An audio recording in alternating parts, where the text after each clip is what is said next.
Only on Christ 17 TV. Today we jumping in the time machine, getting on my Christ 17's great adventures like Bill and Ted. And this time we're gonna go all the way back to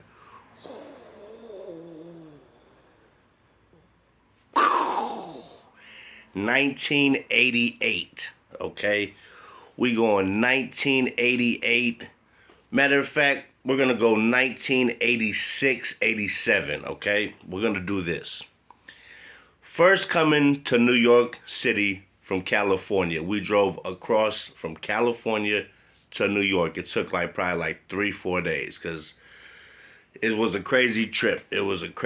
So get to New York, right? And I'm already coming from the slums, TL, seeing crazy shit. But when I got to New York, I'd never seen so much. It was so fast. Nothing was so fast like that I ever seen in my life. But I remember me having all my clothes in the car. When we first got there, we were sleeping in the car. Okay?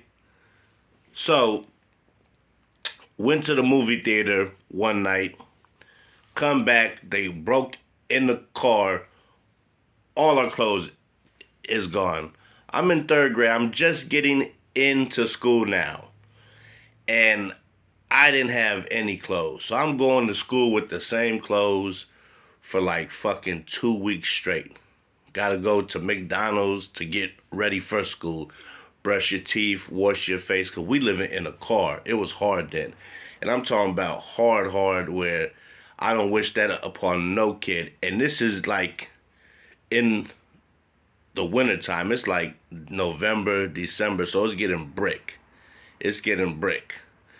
So, finally get to a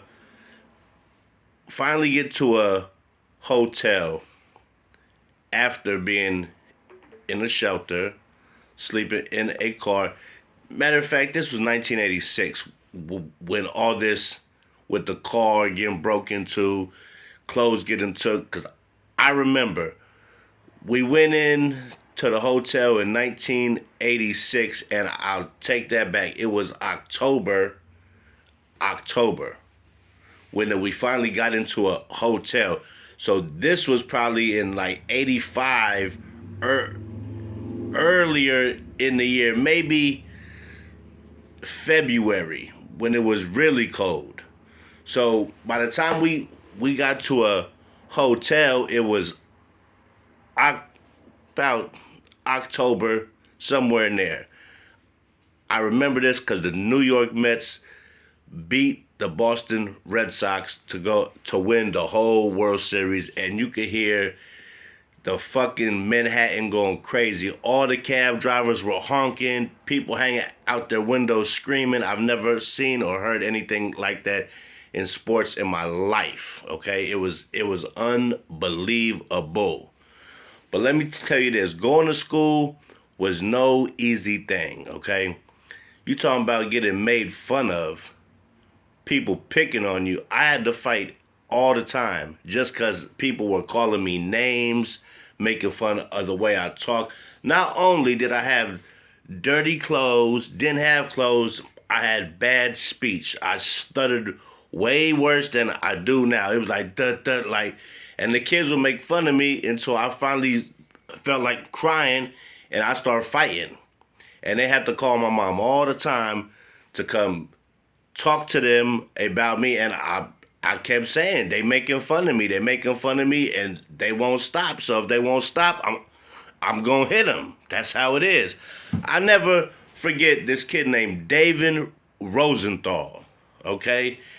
It was in my 3rd grade class, Miss Dotson. The kid was making fun of me because when they called on me to read in class, oh my God, it was just I couldn't do it because I know I'm nervous, my stuttering's bad, and they was going to give me hell. These kids is mean as shit. Kids are mean as hell. So this kid kept bothering me and making fun of me and talking about I stink and all, just some And I probably did stink. I'm not gonna lie to you. I probably did stink because I had the same clothes on for days and days and fucking days. Cause we were poor, barely getting into a hotel. All the clothes stolen from the car, broke into the car when we came back from the movie theater on 42nd. The car was parked on either 43rd or 44th, and they busted out the windows and took everything out the car. So this kid, he's fucking giving me the business. He's talking, oh, you stinking, So I took the pencil and I stabbed this kid in his fucking ass. Bam. Right in the cheek. Bam. Suspended me. But check it out. I poked him. I didn't stab him. Let me take that back, okay? That's that. I poked him pretty damn good, okay? I got thrown out of class probably like a week. Came back. That kid never bothered me again or even looked my way. Other kids started to fuck with me, test me, fighting with all these kids, fat kids, tall kids, all kind of kids, didn't care. Stood to myself, but there were other kids in that school who lived in different hotels. So these other kids who were more fortunate than the kids like us used to make fun of us, didn't want us to sit with them at lunch, called us the hotel kids. Ain't that some shit? I mean, so poor, I was the first one left in front of the school before the motherfucker opened when they still had the car. Eventually, the car got towed, the car was gone, we never got the car back. But after that, I used to walk to school probably, let me see, I want to say about 8 blocks. And I'm fucking 8 years old and I'm walking to school by myself, okay? And used to have to get to school early as hell because we didn't have no food like that. We didn't have no clothes. And check this out. I used to be the first one there just to make sure I got free breakfast, free lunch. Stayed after school to the after school program so I could eat.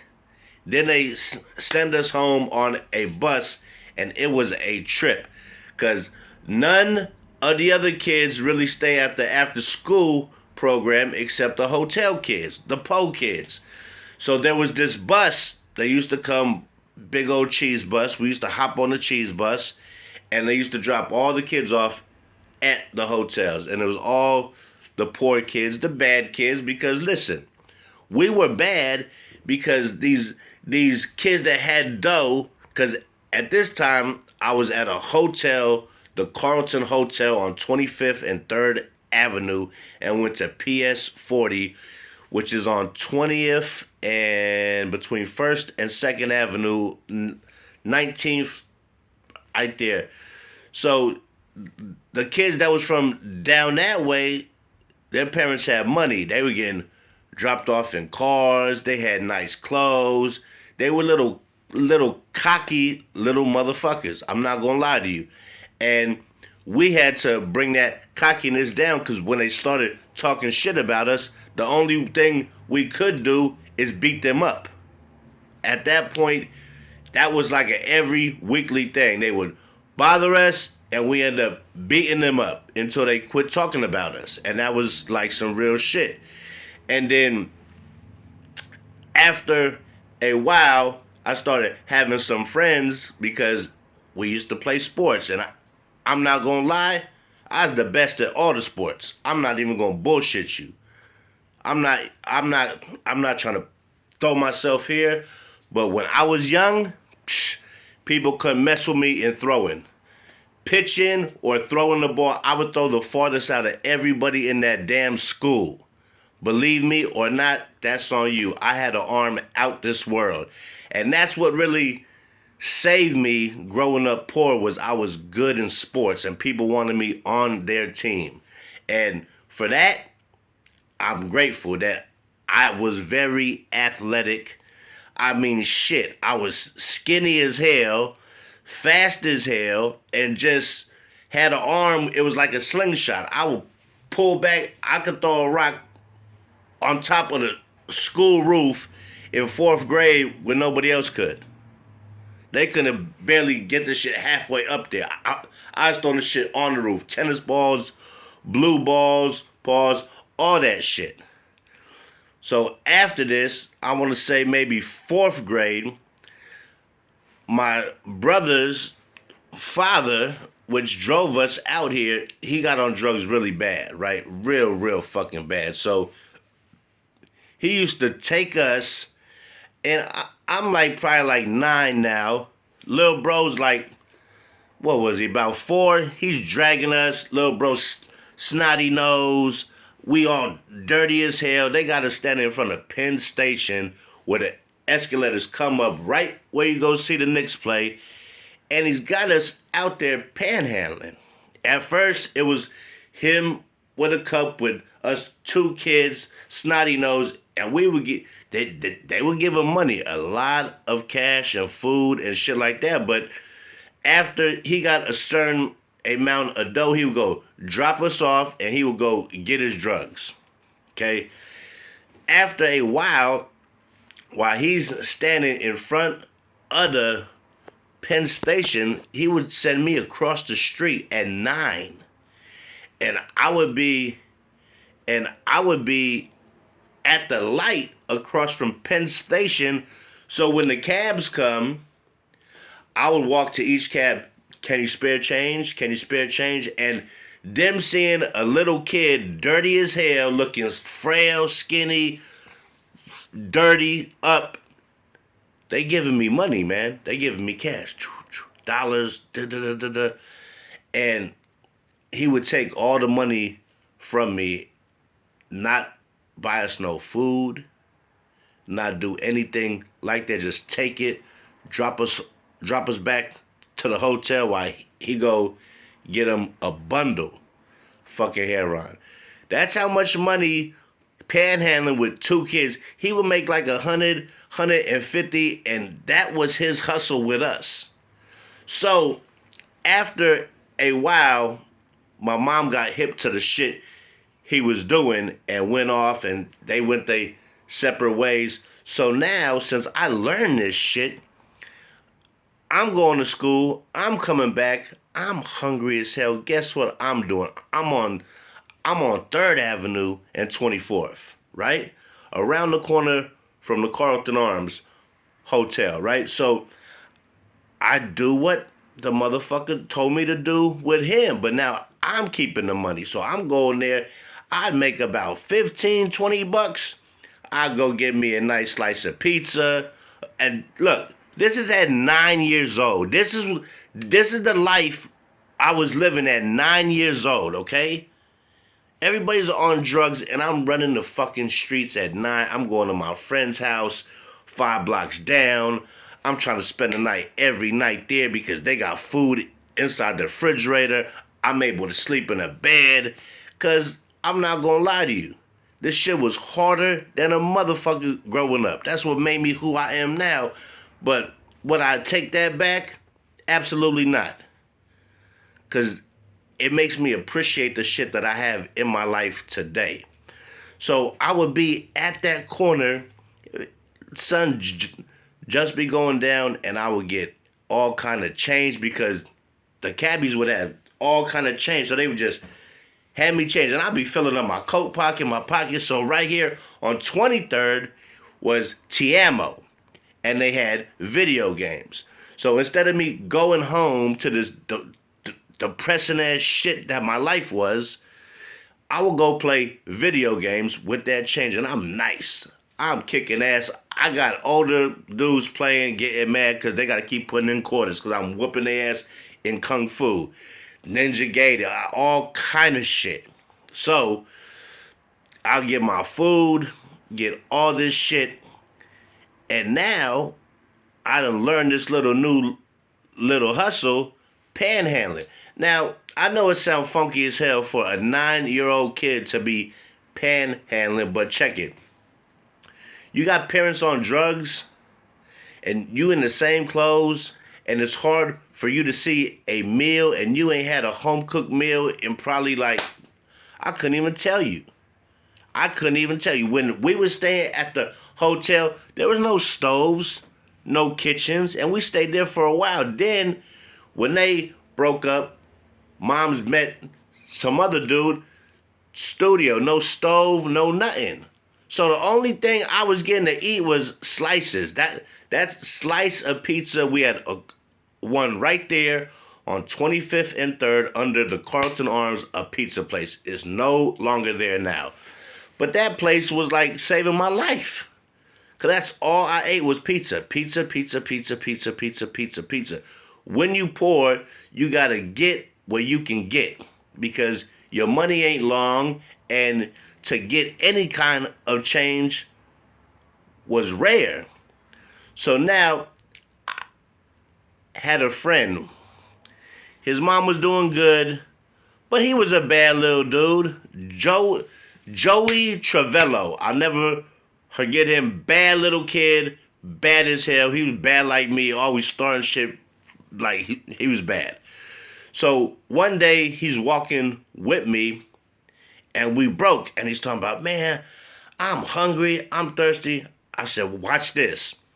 So I showed him what I did for like 15, 20 minutes tops, had like $12.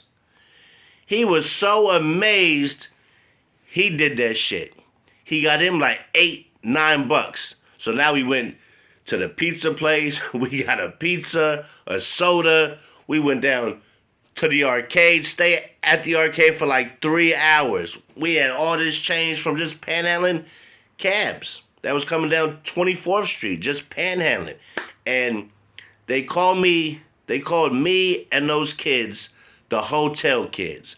But I'll tell you this. We had it worse than anybody in that school. But check out this. I bet you I turned out to be a better person overall than all them little greedy little fucks. Them pointing the finger, you stank, you got the same shoes on, you got a hole, what kind of shoes are those? Those aren't Nike, those aren't Pumas, or whatever the case may be. But I will tell you this, when you learn how to survive from not having nothing when you a kid in New York City, you're going to be all right. You're going to grow up and know how to get money, get food, take care of your family, because you've been through the struggle since day one. And anything else is nothing but an obstacle that you can conquer. Yeah, I was the hotel kids. I was that kid with the fucking smell. Pants wasn't washed. Mama didn't have no washer, no dryer. Parents was on drugs. Yeah, that was me. That was me, man. Christ 17 TV never had shit growing up. I ain't gonna lie to you, and I'm not ashamed to tell you I had family on drugs. I didn't have shit. I went to school with the same fucking clothes on for 2-3 weeks at a time and stunk. Yeah, that was me, man, and I changed. You know what I'm saying? And I look back now, and I'm not mad. I don't hold no grudges. I'm not pointing no fingers. Because listen, that was the hand I was dealt in life. And I played my hand out. Did the best I could do and survived the streets of New York in the 80s as a kid. As a kid. Okay, yeah, I used to try to go to my friend's house and spend the night as much as I can because I knew I actually might get some food because I had this friend, Gregory Johansson. Used to be at my school, good kid. I used to spend the night at his crib all the time until I did some stupid shit. So, I'm in his crib, and he has a balcony on the back floor, and it's 25th Street. So, his mom had all this thing of change and a thing of batteries. So, me being as bad as I am, I'm start taking fucking batteries, and the cars is driving, I'm throwing them out. Bam! Hitting cars and going back so they can see. And these motherfuckers is stopping, get out the car. Yeah, you motherfucker, throw it. Yeah, they was getting mad because one time I cracked somebody's windshield. Boom! And that motherfucker stayed out there for like an hour screaming, cussing. And I got scared, but after the motherfucker left, I was doing the shit again. till finally a neighbor from the other fucking building seen me doing it, called the cops, called the police. Now my man Gregory's mom, she was one of them hard sleepers. She could sleep through a bomb.